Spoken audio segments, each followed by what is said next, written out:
Hello, good morning. Welcome to Lines of Flight Tarot. I am Sean, and I'm here to do a quick pick reading for you today, Wednesday, June 22nd. I'm going to finish up shuffling these cards. I hope you're all doing well.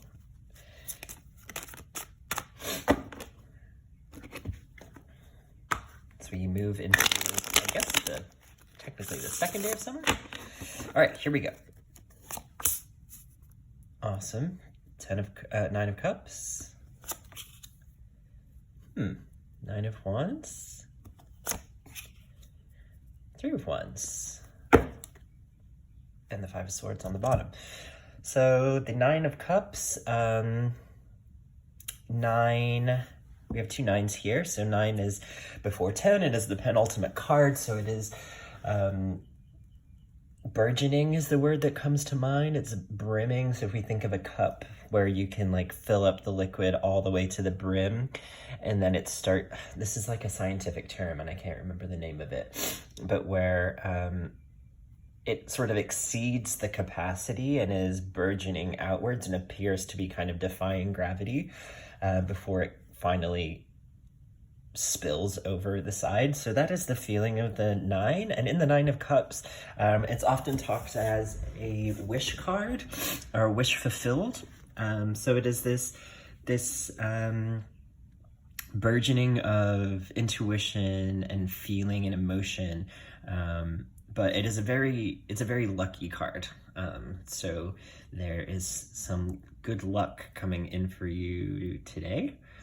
And then the 9 of Wands we had yesterday as well. And it is a kind of a respite before the completion. It is a moment that can feel compelling, but also a little bit exhausting. He is surrounded by these 9 wands, and again, wands are fire, which is energy, motivation, libido, passion, these things that kind of motivate us through the world that sure, we can visualize it and intellectualize it and talk about it, but what is the thing that actually gets us up out of bed and moving into these actions?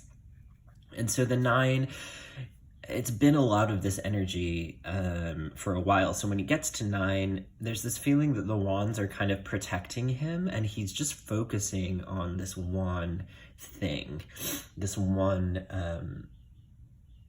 piece of energy, or this one little bit of motivation. So it is continuing to go, to motivate, to move.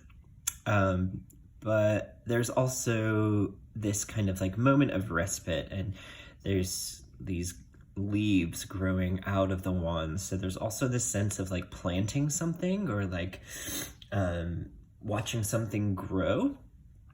And then we move into the 10. After this, he's kind of harvested all of these and he's moving back home. So there's a feeling here that work has been done, that it's been a lot of physical labor, things have been planted in the ground, so something is coming to fruition and you are tending that fruition. And then the 3 of Wands, so the 3 is this, 3 can be collaboration, it can be the beginning of burgeoning energy as well. It's when something is no longer just the self or being reflected to another being or another situation, whether that's spiritual or physical. And then when it's 3, it triangulates, so it allows the energy to kind of bounce outwards and continue to move outwards. And in this card, he is watching these ships down here, which are which we can think of as his business. He owns those. He foresees what they're doing, and they are moving away from him and his center, his home, and going outwards. And so this is like an evolution. In the 2 of Wands, just before this card, he's standing similarly on like an outlook. He has 2 wands and he has a globe in his hand, the world. And so from 2 to 3, we can see that he was kind of visualizing or planning about how to get out and how to travel, or how to planning his energy and his passion. And then the 3, we see the action happening, that he's putting things in motion. So today it looks like there's something really lucky coming in. There's some fruition happening.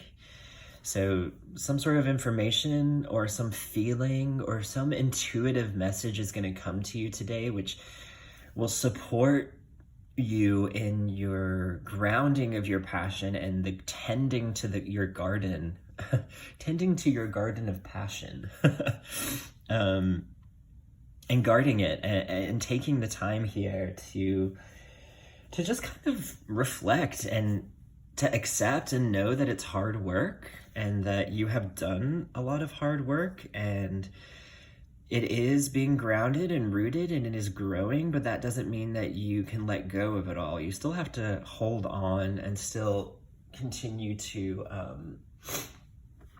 be diligent to watch these things grow and to tend for them. And then that tending, that watching, that growing is going to move outwards, and you're going to start to see it. It's like casting out the boomerang. I don't know why I'm going to say boomerang, but you're throwing the boomerang out with these ships going out.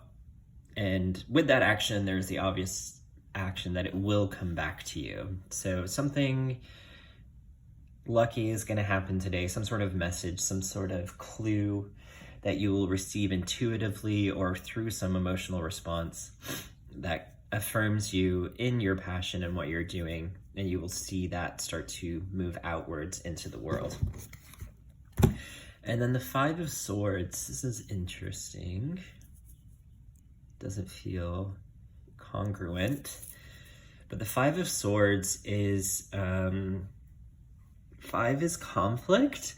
I've also heard people talk about 5 as freedom, which is pretty interesting. We can kind of think of that conflict and freedom kind of surrounding this, right? Like if we look at the tarot cards as like a snapshot of a moment, we understand that in that snapshot of a moment there are millions of possibilities that could happen. So in this possibility, we see this person looks like post-battle or post-fight, and his friends here, or frenemies, they've been defeated and they are walking away, and he is collecting these swords. So there's this sense of like winning a battle, but at what cost?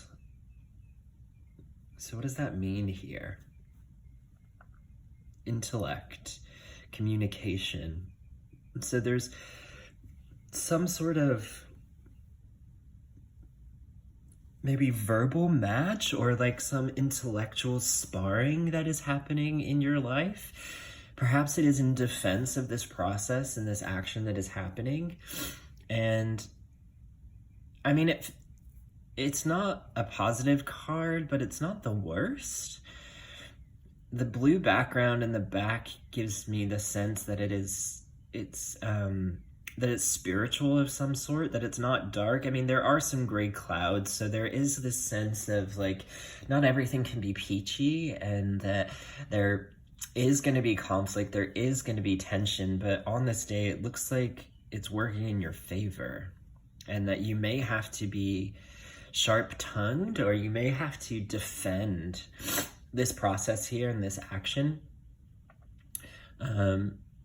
So if that is true, if you do find yourself in that situation, just be aware of that and aware of your power in that moment and how you can get your point across, defend what you need to defend, but keep it in this like spiritually clear zone. And just the danger, I guess, is the clouds here clouding that spiritual zone. So you really have a choice there as far as how you are handling that situation. Cool. Things are moving on. Thank you so much for being with me today. I will be back tomorrow for more. Have a fantastic second day of summer. Goodbye.